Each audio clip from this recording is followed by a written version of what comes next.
Hello, ladies and gentlemen, and welcome to episode 140 of the Seezus Show. It's your boy, Sir Seezus, and I'm back. We're back with another episode. Hope you guys enjoy episode 139. Just to rehash with you guys, on episode 139, it was Carl Conyers, it was Terrence Willie, and myself, and we basically, broke down NBA All-Star Weekend, what improvements we wanted to see, what we liked, disliked from it. Doc Rivers 3-7 start as the new head coach for the Milwaukee Bucs. The narrative, me trying to push Tatum as MVP, threats to, the Timberwolves, the Celtics, who our dark horses are, and X, Y, and Z as well, too. So I hope you guys enjoyed that content, and we're back with bi-weekly content. So, ladies and gentlemen, before we get into episode 140, make some noise for my boy, for my co-host, Carl Conyers. What's good, everybody? Hope y'all been doing good. How you been, man? Tired, man. But I feel like I said that every time. So. Another one bites the dust. So obviously Terrence Willie couldn't be here. Happy anniversary to him and his shorty. It always seems like whenever we on a crazy Bron topic, he's just not here. It's kind of weird, man. It's kind of weird. Terrence, he be out. Yeah, he be out. But thank you, Carl, for letting us into your nice ass space. Hope you guys enjoy the aesthetics right now. So I appreciate that. Of course. You ready to get into today's hottest topics, man? Absolutely. All right. So first and foremost, the king himself, LeBron James, reached 40,000 points the other night against the Denver Nuggets. They took an L, but it is what it is. You're going up against Joker, but more so LeBron James scoring 40,000 points, which is pretty crazy. And I had a breakdown. We kind of talked about this before we started going live. We're just going to break down this into increments on the different franchises that he was a part of. So obviously in 2003, he was drafted by Cleveland Cavaliers. So from 2003 to 2010, he scored 15,251 points. From 2010 to 2014, when he was a part of the Miami Heat, he scored 7,919 points.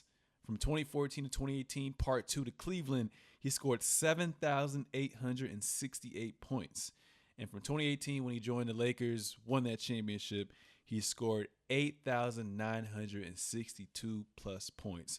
For a guy that has been pass first, who really doesn't have a crazy bag when you compare him to other scorers like the MJs, the Kobe's, the KDs of the world, is now sitting on a class of his own in 40,000 plus points. Carl Conyers, how do you feel about this major milestone, and what does it say about LeBron James and his legacy? I think it said that he didn't play a long ass time. It's crazy. I think nobody can deny, like, LeBron is clearly the greatest 39-year-old that's ever played the game. Like, that's, 38-year-old as well, probably be 40-year-old next year. Yeah. And it's just a testament to not only, like, the longevity, but the fact that outside of the past couple of years, he had stayed healthy for, like, the first 15, 16 years of his career, which is crazy. So it's dope. Any accomplishment like that is dope. One of those records that I think will probably stand for a long time, just like the Kareem's old scoring record stood for a long time. Shout out to LeBron. Yeah, shout out to LeBron as well, too. It's crazy. Like, what would you say, like, everyone has their go-to, right, with these elite scores. What would you say is his go-to move? Attack in the basket? Yes, drive into the basket. Literally. Him being the roll man in the pick and roll, which is what they was doing all last night. Nah, it works. No, that's crazy. That's crazy. What is your favorite Bron? Obviously I broke it down into different LeBrons. First year Cleveland stint, then you had the Miami, then the return to Cleveland and the Lakers. What's your favorite LeBron? I feel like I know your answer, but I want to hear it. So I didn't even really honestly care about basketball that much when he was in his first stint in Cleveland. And we were kids. I was young, so it would have to be probably either Heat or second time Cavs. Maybe actually low key Cavs because second time. Yeah, definitely second time Cavs because when he was with the Heat, clearly he had D Wade and Bosh. Like, with that second time with the Cavs, although he had Kyrie and Kevin Love, they were injured a lot. So, like, he was going out there putting up crazy numbers during those playoff runs. And the times they lost and the times they won against, or the one time they won against Golden State. So, yeah. What about you? I know. I have to agree. My favorite is definitely Bron. When he was in part 2 with the Cavs as well too. So like you said, he didn't have. I mean, his teams were still depth wise relatively pretty good. Obviously, they just weren't good enough to get past the Warriors. But to take on that young team with the young Kyrie, Kevin Love, who had to buy into a role and wasn't the same as he was in Minnesota, and being down 3-1, absolutely. And I feel like that's when I couldn't really say there was any like specific flaw in his game, especially that year, even though he was kind of empty-handed when he went up against the Warriors that time that Kyrie left. That game 1 performance, even that playoff run was crazy. He dropped but like 50 that game? 50 and took that L, which is crazy. JR, that's where the meme came from, and him going like this, like JR. Would you say it's JR? But also George Hill missed 2 free throws in a row too. Yeah. You know what I'm saying? So I want him to have his AI moment, at least winning 1 game. But it's all good as well too. But yeah, he was in his bag, like playing the post, playing from the pick and roll, cutting, shooting scoring at all 3 levels. So that Brown was my favorite. Obviously, he took a step defensively back, but you kind of have to in a sense when you carry so much of the load. But no, that definitely was my favorite Brown as well too. Another question I want to ask you, like you talked about that speaks to his longevity. Do you see anyone else in our lifetime getting to 40,000? And then also, is the 40,000 just regular season, or do they take into account regular season and playoffs? That's just regular season. His regular season and playoffs is nuts because he's also the all-time leading scorer in the playoffs as well. Wow. And he's been that for like 3 years. Wow. Wow. Yeah, that would be that. I'm sure that number is really crazy. Wow.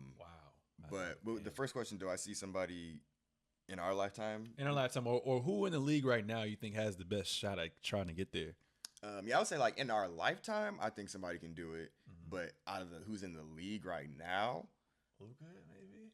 No, just because I don't. Not as durable as Bron. Well, no, he's durable enough. I just don't know if like a lot of these European players. Yeah. I don't see them wanting to play that as long. And I think that, and I could be completely wrong, but I think that part of the reason that Bron is still playing, like outside, of course, he's playing at a high level, but like when you look at Jordan the year before he retired, I guess the second retirement after he won the third three-peat or the second three-peat, he was still going crazy. But it was like, I don't have anything left to prove. Yeah. And I think Bron still feels like he's always chasing MJ, you know? Yeah. So it's like, I got to still keep playing. I don't feel like nobody's really comparing Luka to Bron or MJ. It feels like he's just kind of his own thing. So I don't know if, like, I feel like if Luka gets 2 rings, 1 even, like, at a certain point, I don't need to play until I'm 40, and I don't really want to, you know? Yeah. Same with, like, Jokic. I definitely don't ever see him playing until he's 40. Nah, he already don't even like ball for real. Yeah, so I think that now, though, because of and they've been talking about maybe some rule changes so things might change, but in the context, I would say in the context of the league now, that's why I do think that someone in our lifetime could do it, only because the pace is just so much higher and the scoring is so much higher. Yeah. Again, like, you know, it's going to take something extraordinary. But honestly, if you talk about someone in the league right now, Wemby is the only person I said Wemby too. But yeah. I was like, is he also at a disadvantage? Because you have to, like you said, be durable.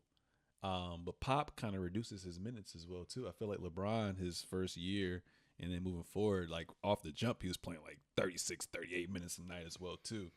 But, I mean, if we're just looking at it, though, one, I'll say that the thing that people don't really talk about, and that it's not like it's LeBron's fault, but everyone's at a disadvantage until they change the rules again because nobody can come in the league at 18. Mm-hmm. That was the thing that also helped him is I was like, I'm coming straight out of high school, so I have like an extra year or 2 on pretty much everybody else who comes in the league now. Mm-hmm.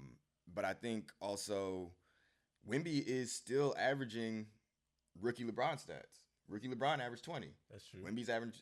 If Wemby can average 20 in under 30 minutes, I think Pop will at least get him up to 34, 35 in the next 1-2 years. Yeah. You know, so I can't imagine what he's going to. And he did early on in Tim Duncan's career play him, you know. A lot of those guys, like, before they hit 30, he was playing him pretty big minutes. Yeah. So, I mean, he's going to be smart. He knows probably more about, like, you know, what Wemby's body can probably handle. But we also hope that he probably bulks up a little bit so he won't be And it's not like he hasn't gotten injured at all this year, has he? Just a little. Because he doesn't. Like, the thing you always are going to worry about is like, okay, I'm tall, and so there's just those injuries that come with that. But he doesn't really play a game that I feel like puts him at a lot of risk to get hurt. Yeah. I feel that. Yeah, I feel that. I feel like it's just gonna be like freak accidents, like go for a block, step on someone's foot, twist his ankle type shit. What about Tatum right now? I mean, he's kind of had a good scoring track record a little bit, no? Yeah, no, I don't see that. I mean, he's never even averaged 30, and like I thought he averaged 31 year. He was off. No, Tatum has never averaged. I mean, we can. I think he averaged 31 year, right, bro? That year that they went to the finals, I want to say he probably averaged 30 and didn't make the all team. I could be wrong. Maybe it was like 29 point something. I feel like his high is like 27. Oh no! Yeah, he averaged 30. Last year he averaged 30. Okay, all right. Okay, yeah, he had 31 year. That's real. But I think also his first 2 years he averaged 14 and 16. Which is his rookie, and then Kyrie and Gordon Hayward came back. They had a super team basically. Yeah, so he already had a disadvantage. Do you feel like if KD never had injuries and was as durable as Bron, he would be up there? Yes. Yeah. But that's the huge part of it though, is is the durability. Like that's why KD is so much further down. Like, because when we talk about the age thing, KD's only 34, 35 right now. 4 years younger than Bron, I think, something like that. So like he should be a lot closer, but he's missed probably 3 or 4 seasons worth of games at least. True. Yeah. Same with like Steph. Like Steph missed that whole season when they were really bad, and then when earlier in his career he was missing big chunks of seasons too. So. That's the thing. That's really the thing about it. It's not even the fact of like finding another dude that can come out and average 30 or 35. It's finding the dude that can come out and do it and play at least 75 games every year for 16, 17 years. Yeah, it's insane. No, that's tough. Yeah, I don't know who's gonna do that. And obviously, like LeBron's in the class of his own, and he's gonna continue to keep going, adding to that, but. How much longer do you think he's going to play? He got that Brady gene, man. I think, again, like, I don't think we're ever going to see LeBron looking like Kobe or Dirk or Tim Duncan. He's going to go on his own terms. I think that he's going to go out before it's like – because, like, the way that it looks, LeBron could probably play for another 7 years if he really wanted to, like, to end up being like a role player or something like that. But I think that he's going to go out still being a guy that could give you 20. So, I don't know, maybe like 3, 4 years, something like that. Still being the starter. Yeah. Oh, yeah. There's no way Bron's going to come up. I mean, if Kobe didn't come off the bench and Kobe was as ass as he was in his last seasons, Bron is not. Oh, no, we love Kobe. But like, when he messed up his body, it was bad. Yeah. And real quick, what people don't talk about is Kobe had a shot at a lot of these records too. Because when he tore his Achilles, he was, 34 or something like that? Yeah. And he was still averaging 28 a game, leading his team to the playoffs. And I feel like if he doesn't tear his Achilles, like, all those domino effect injuries don't really happen. That's true. But that's just how close it is. Like, it's really that, Achilles, the knee, the when shoulder. You get old and have, like, a certain injury, it can be a wrap. So, no, that's facts. That's facts as well, too. Okay. So, moving on from LeBron James. Sorry, Terrence, you couldn't be a part of this conversation. Bradley Beal finally returned after a hamstring injury. It just feels like wherever KD goes, it's just injuries on top of injuries on top of injuries on top of injuries. But he played limited minutes against the Rockets because he got ejected. Him and Jalen Green had a little scuffle, but had 7 points, 2 rebounds, 2 assists, shot 50% from the field as well too. With Bradley Beal finally being back, I know we had some breaking news that Devin Booker had negative scans on his ankle, so I don't know how that's going to be. Seems like he has that mama mentality where he plays through injury, but it looks like they can finally have that stretch where they finish the regular season as a trio. And if they can do that, how much of a threat can Phoenix be in the playoffs, man? I mean, we were talking about this before the podcast. Like, the West is stacked, bro. Oh, D. So, like, I honestly, I mean, they have a shot at, for sure, at least making the conference finals if, like, all 3 of those guys are healthy, in my opinion. Okay. But I don't see a team beating Denver out of the West except for maybe OKC. Beating Denver? Mm-hmm. You think OKC can beat Denver? I think that's the only team in the West that could beat Denver. So not even Minnesota. I think that's the best matchup. I don't think Minnesota again is too. And this year they could prove me wrong. Yeah. Like it always has to be that year where people That's are like, true. okay, you could do it, Mm-hmm. but they're just so inconsistent. Mm-hmm. And I don't have any faith.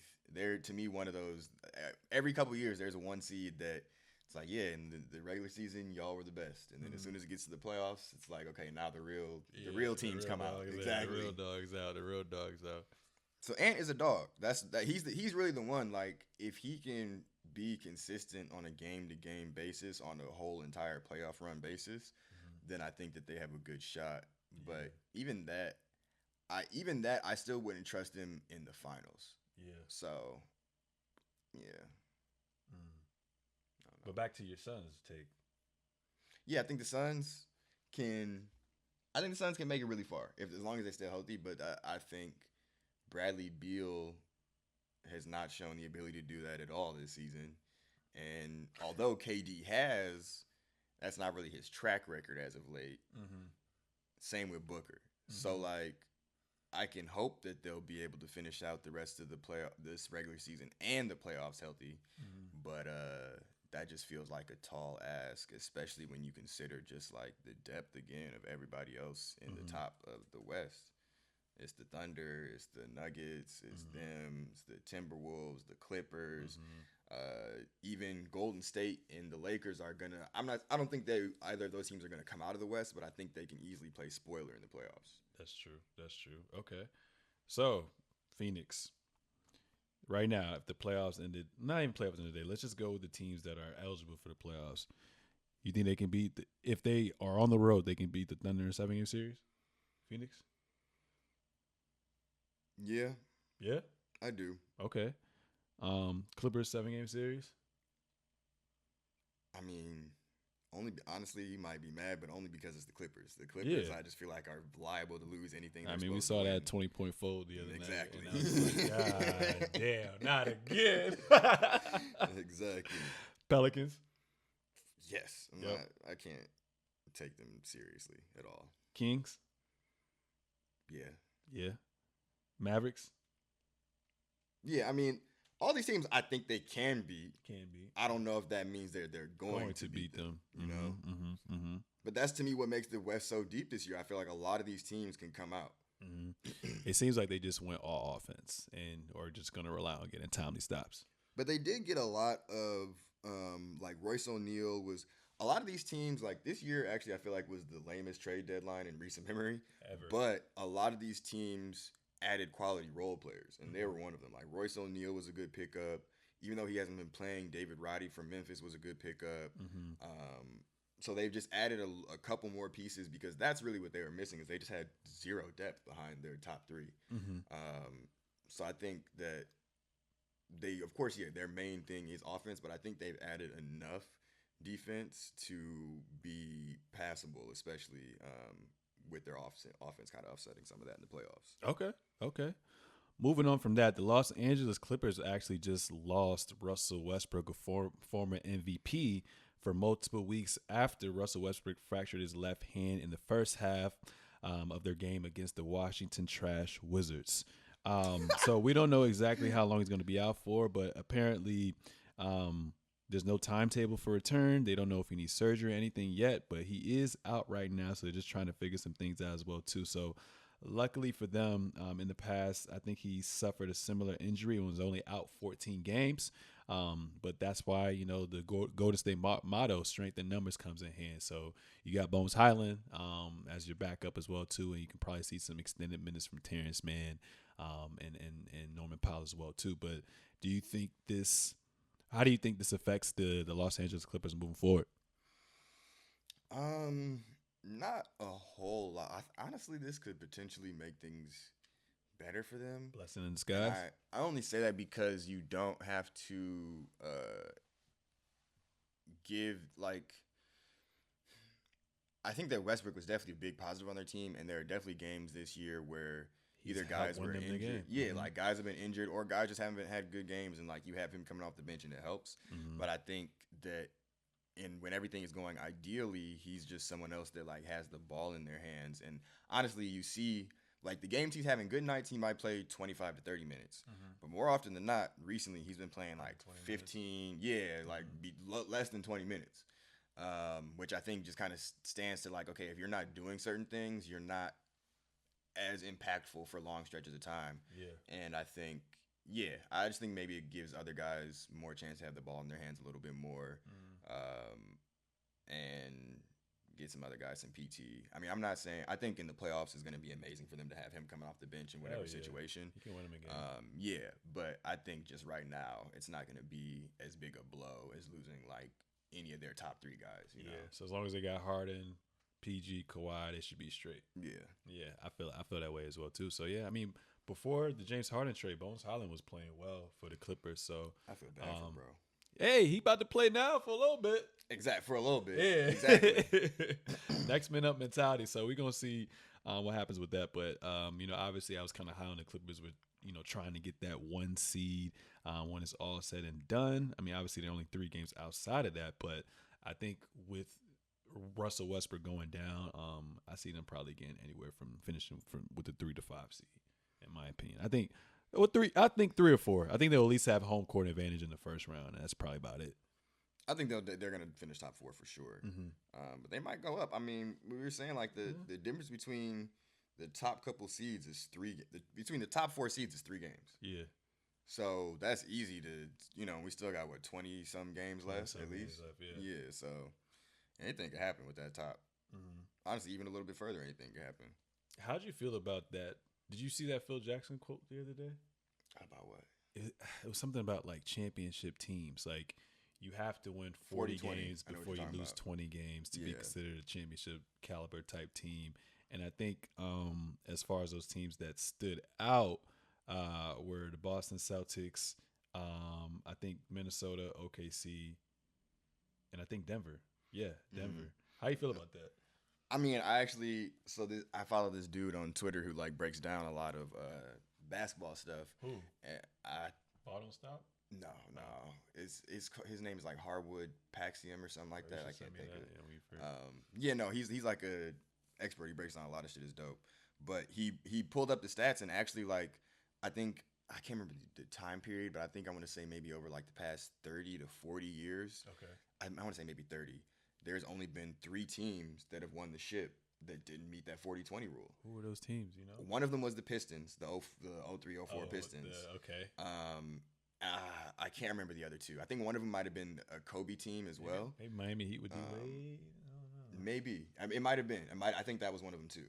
But like granted, it was only 3 teams. So like it can happen, but like it is actually kind of I don't say it's a rule, but you can use that to kind of determine like who has the highest likelihood. Yeah, that's pretty dope. And when you look at it, only the Celtics in the East have made that threshold, and the T-Wolves, the Thunder, and the Nuggets all have 40 wins before in the West. So I think that does. I mean, nobody thinks that.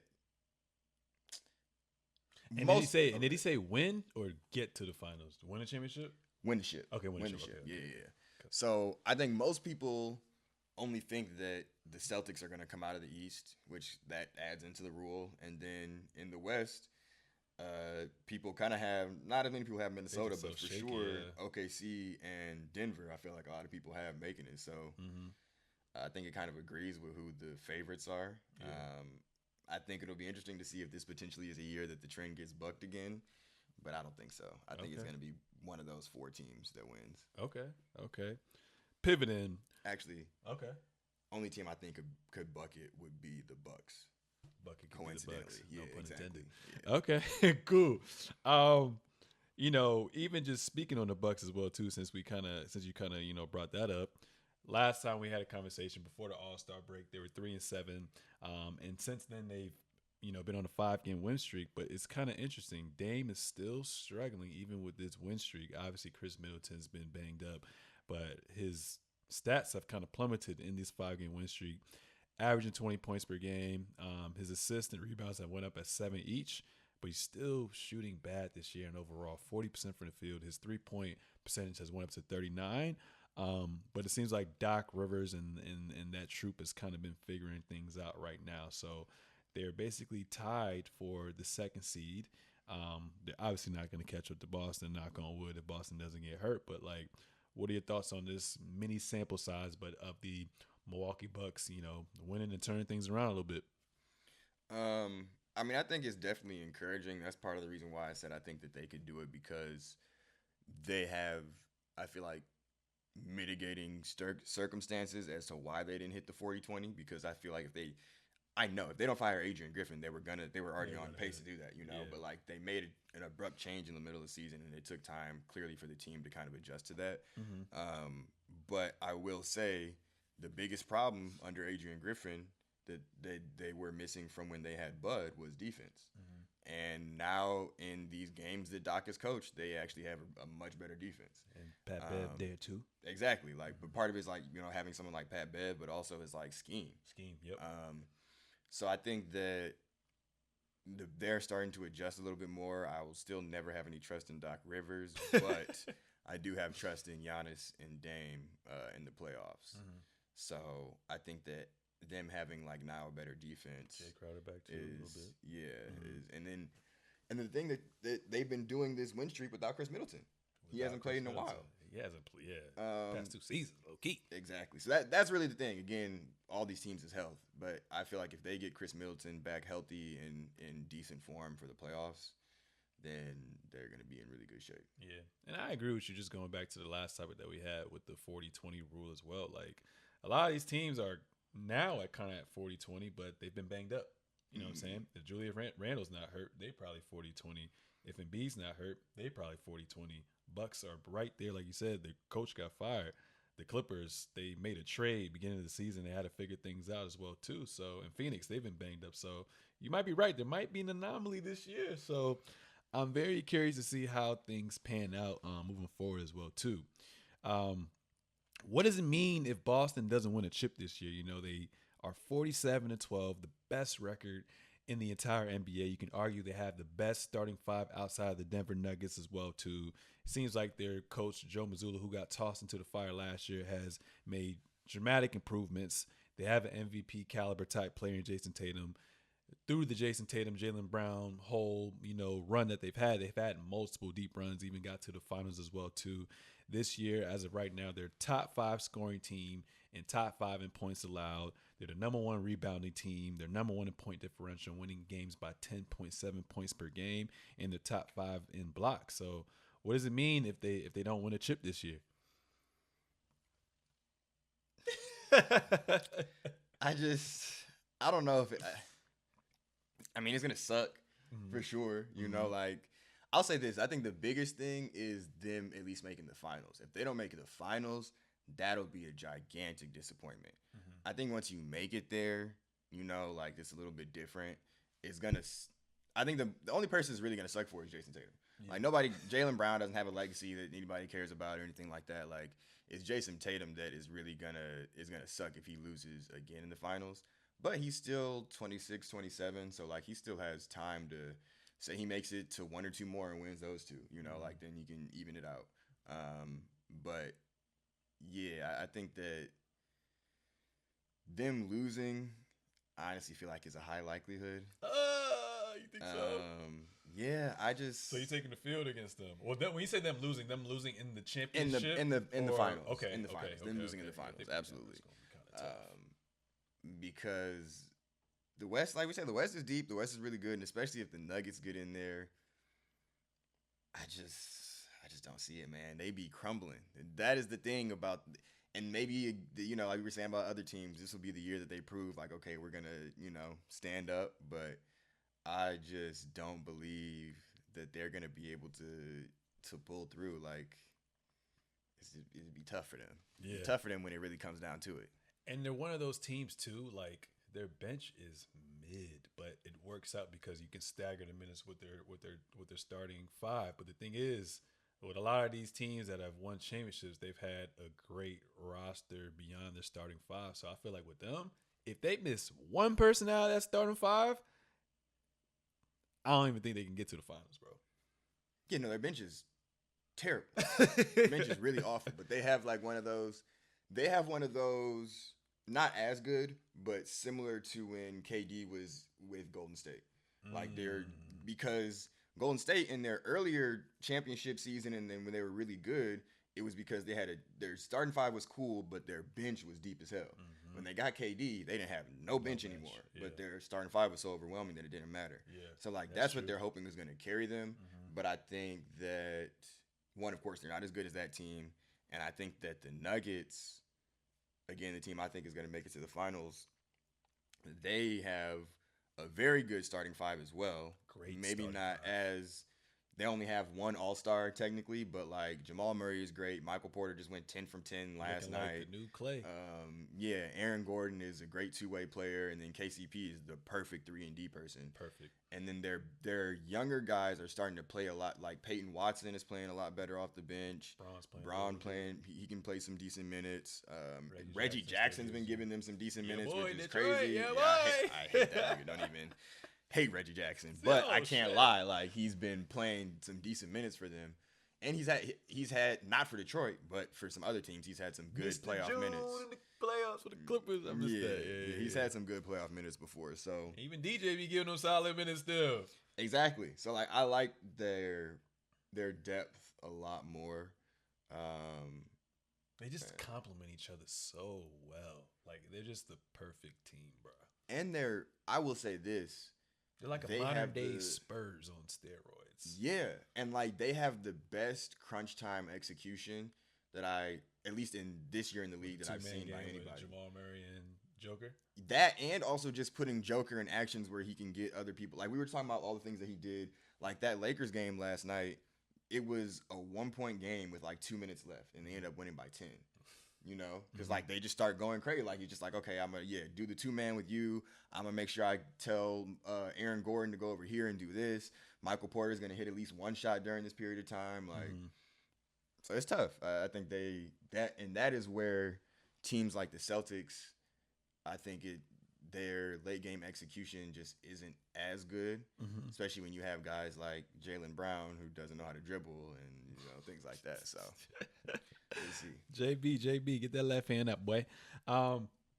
Speaking of Joker, obviously last week I was trying to push that narrative or just have a conversation with, Jason Tatum being considered MVP, being the best player on the best team. But like when you just watch the games now, it's just like he's probably never going to win a regular season MVP just because his teams have been so good. And like you said, past track record with the finals as well too.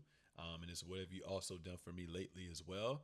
But just looking at the eye test, bro, like, do you think it's just a foregone conclusion that it's going to be your boy Nikola Jokic? I mean, right now they're the number 3 seed, 42-19, winners of 6 straight. He's leading his team in all major categories in points, rebound, assist, 26 points, 12 rebounds, 9 assists. Like, there's nothing that this man can't do, but Embiid out, up for grabs. I know they're trying to push the Shy narrative. Stephen A is trying to push the Jason Tatum narrative. Do you think it's Joker's MVP to lose? Yeah, if they keep playing at the level that they're playing at right now, yeah, because they're gonna rise up. If they keep at this level, they're gonna rise up in the standings. Maybe end up with the 1 seed.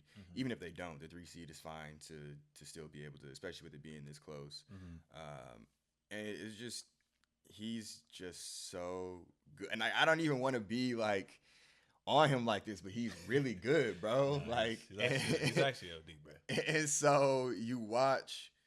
And like Shea is great, don't get me wrong, but I just think that Jokic does a little bit more of everything, and some things at a higher level. And he's not like this elite defender, but he's big and solid enough, and he has a lot of good positioning where he doesn't. And when it matters, he doesn't get torched a lot. Exactly. Yeah.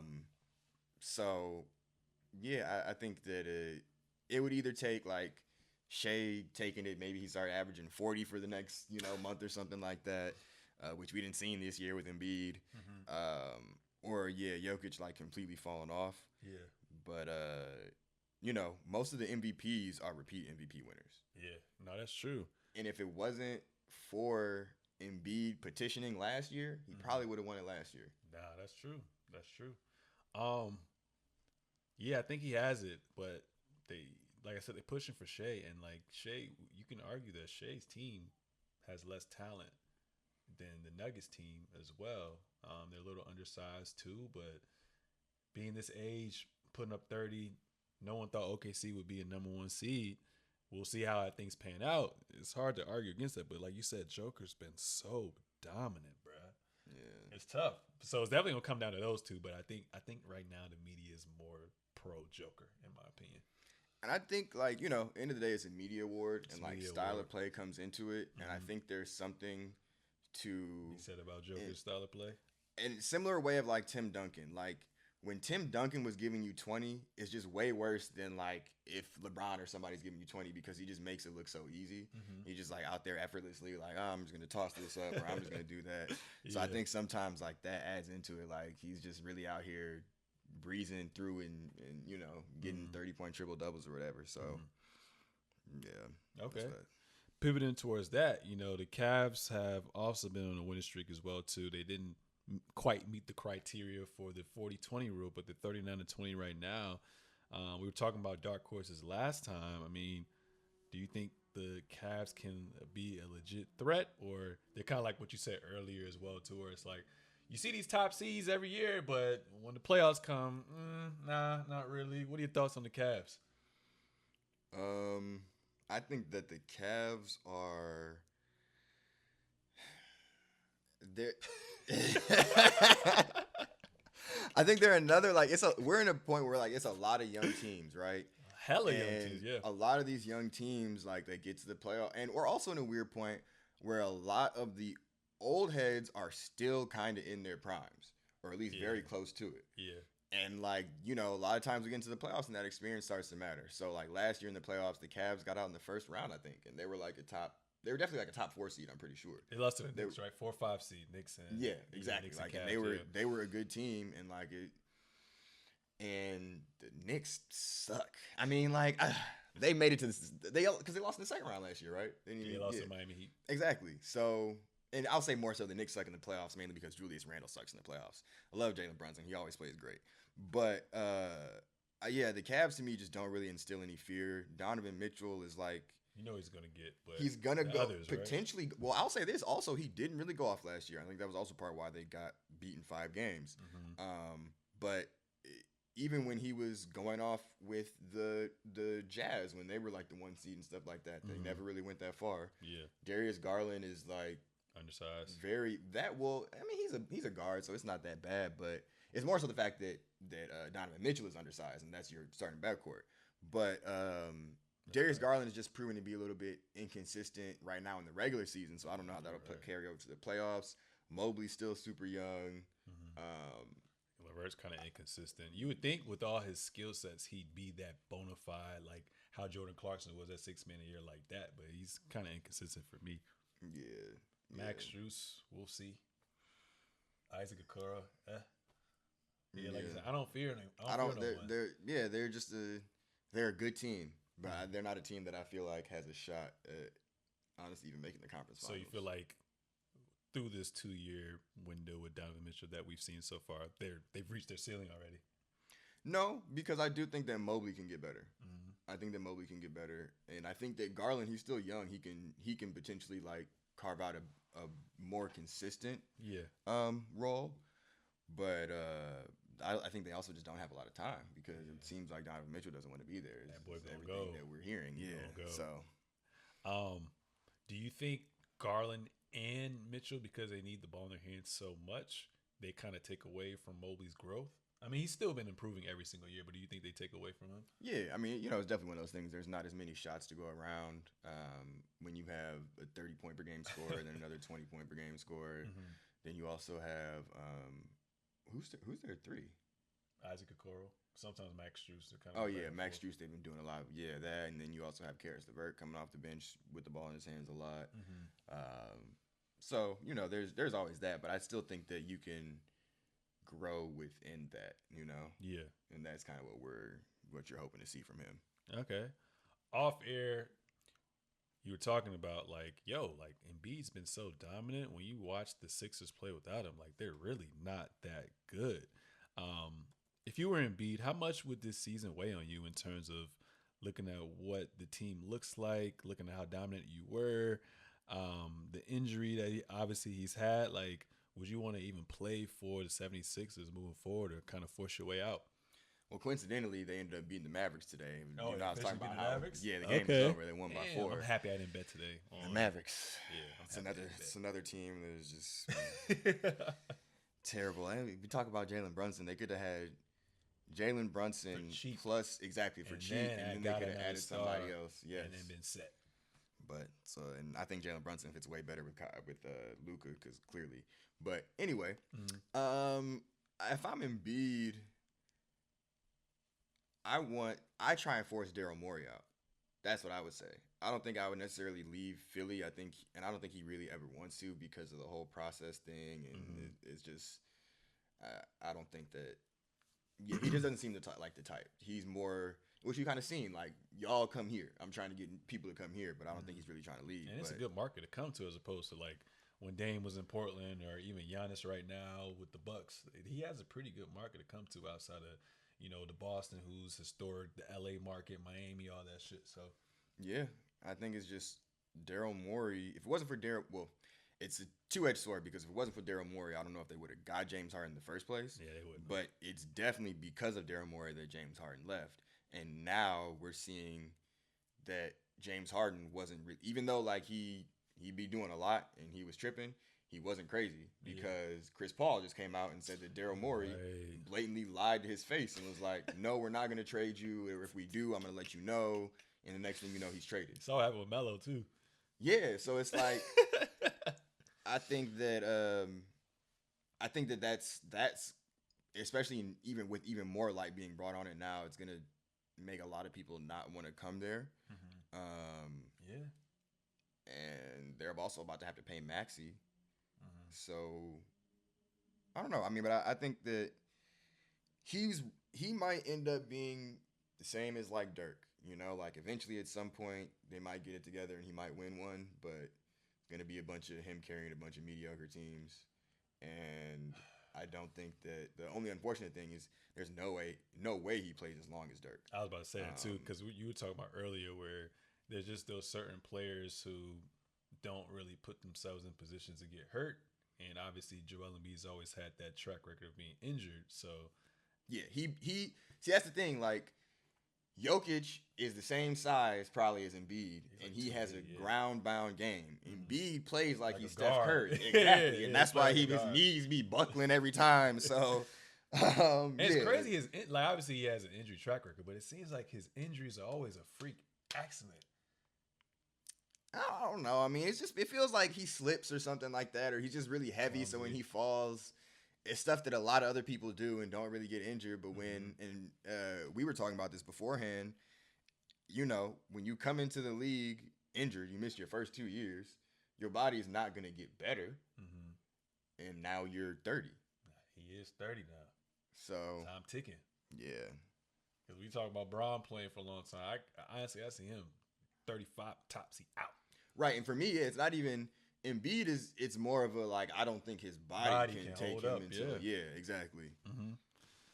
Yeah, it's gonna be interesting. I definitely do not. Anything can happen, but I don't see him winning with Philly. He'd have to team up with someone and try to get it done. I don't know who that team's gonna be. They would have to either get lucky in the draft or get lucky that somebody was like, I want to come here. Fuck it, I want to come. Yeah. Okay. Because I like their coach, but like you said, they're I don't know. We'll see. Now to our last segment of the day, Real Rapper Cap. I couldn't really think of any crazy ones, so I asked Warren for some shit, but we'll see. Real Rapper Cap, do you think that the Brooklyn Nets can build around Mikal Bridges? Hey, bro, give me 1 second because I need to just make sure I have this right. Mikal Bridges is 27 years old. Did he play all 4 years in college? Yeah, Mikal Bridges is 27 years old. You don't build a team around a 27-year-old, bro. Like, I don't that doesn't make any sense. Only Steve Nash, huh? That doesn't make any sense. Yeah, and again, Steve Nash is the type of person that his game, you knew his game was going to last into his 30s because he's not doing anything crazy. Yeah. versus Mikal Bridges is a lot. Although he's a great shooter, it's a lot of athleticism. It's a lot of stuff that I could see him decline in his like early 30s, or at least not be a go-to guy, you know. And also Steve Nash, in once he was in his 30s, he was like 15 and 10. It wasn't like they were asking him to go out there and get you 20 and 25 or something like that. So I don't know. I think that he's a good piece. Yeah. I think that, for instance, he can be the third best player on a team that makes the finals, like he was in Phoenix. What option do you think he can be to win? So he's the third option at best. On a finals team, I think so. Yeah. I don't think I can't see him being the second best person. Like, for instance, I think it would be perfect if you were able to swap him out for Chris Middleton. Like, I said that too. I said at his height, his ceiling is a Chris Middleton type of player. Yeah. If they swapped him out, because granted, Chris Middleton's older and whatnot. If they swapped him out, that would be perfect. Then I would. Yeah, they would be favorites to me. Yeah. That would be really. Hey, Giannis, we'll see. He on his LeBron GM stuff. They not look that. Well, clearly they're not trying to get rid of him because they're trying to build the team around him. I just don't think they have anybody who's built a team around you worthy. I think I really like Cam Thomas. I was about to really ask like you him as well too. I was like, hey, but I don't. Jacque Vaughn got removed, but they've been letting him off the leash. That boy's a bucket. Yeah, I still just don't see him though as best player on the team, you know, or a guy that you're going to build your team around. I think that he's somebody that you're bad right now. You get him a lot of minutes, and then you keep building your team, and then he ends up being a big part of it, you know. So I think he definitely be like an all-star, or even maybe like a third, second team level player potentially. But yeah, I don't think that I don't think they have anybody on their team right now who is that dude. Okay. Who is going to project to be that dude. Okay. So we both go with Cap. Real rapper Cap, the Pacers can win a first-round matchup. Where do they look? I got it right here. They at the 8th seed right now. That's crazy. They started off so well. Also, that it just proves like that in-season tournament, and I did watch some of the games. Like, it was cool, but like it literally was bullshit. Yeah, and like, that's the best way I can really explain it. Like, it was just it's just something for them to make more money. It's literally just something for them to make more money because the niggas that won that game are currently both the 8th seeds. You're right. And like again, it's the 8th and the 10th seed. Yeah. Playing teams. Exactly, they're both playing teams, and it's like it's like March Madness. The best team doesn't always win in March Madness because it's one game. Anything can happen in one game. So yeah, that's just a whole nother thing. But the long story short, the Pacers, if they stay on the bottom side of the bracket, no, I don't see it happening. Yeah, I really don't. Tyrese Halliburton has been good, and I like that they have Pascal Siakam now. But those top teams, maybe New York. I was saying maybe New York, but I don't the see Cavs, them. Maybe. But I don't think. But they're also to me that they're in the same situation as the Cavs. Yeah, and just being like nobody. You have Siakam now, so he has experience. He's won a ship and being a big part of it. But outside of that, not really. Yeah, I agree. They going home first round. They might be exciting, you know what I'm saying? But okay, they look promising. Because they didn't even make the playoffs last year, right? No. Yeah, so that's good for them. That's progress. That's what you want. All right, bet. Real rapper Cat. Anthony Edwards is more important to the Wolves than Tatum is to the Celtics winning in the playoffs.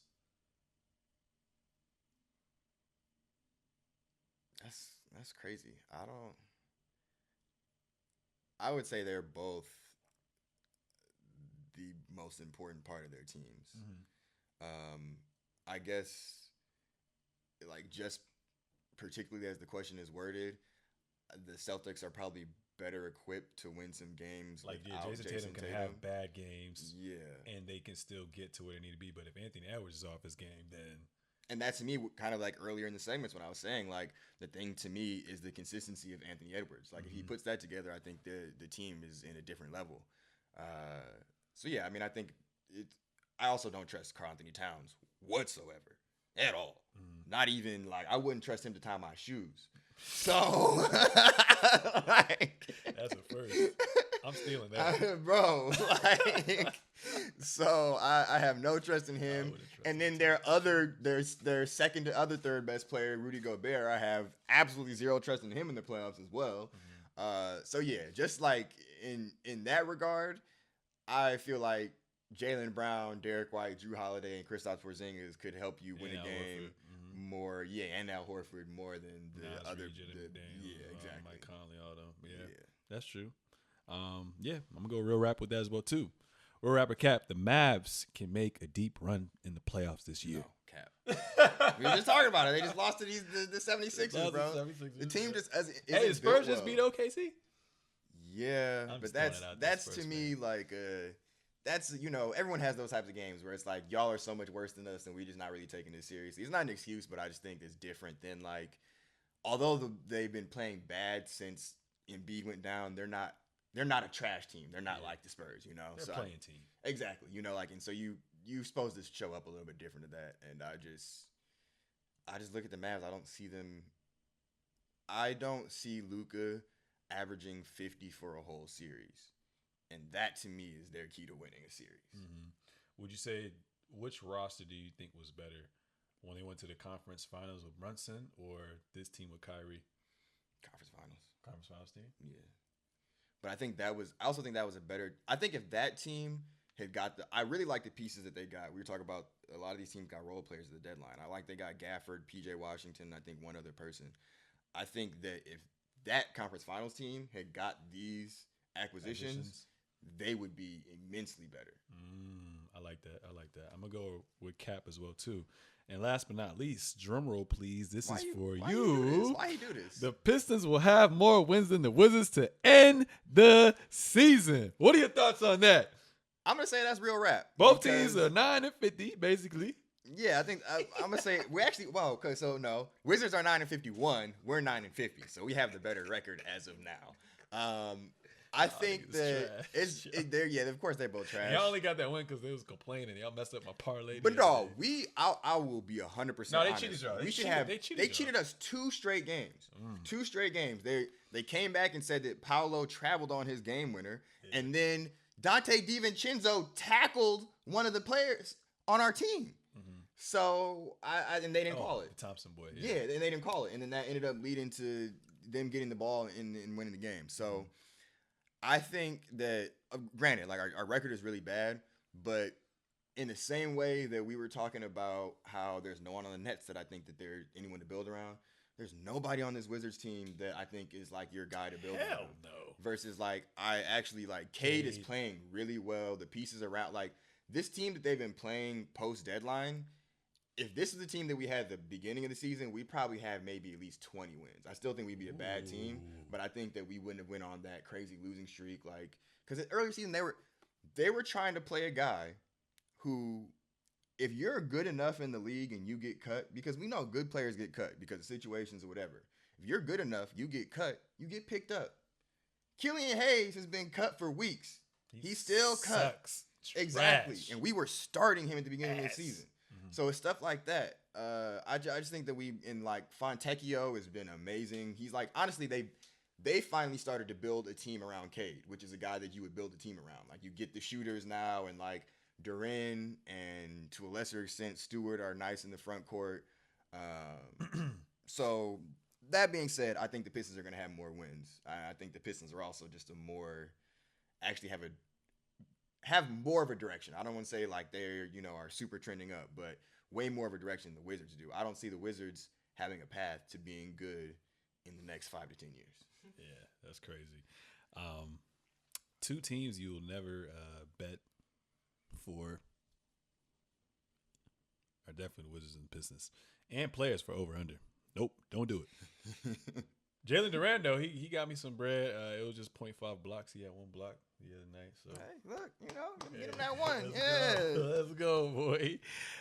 Any closing remarks for episode 140 of the Season Show podcast?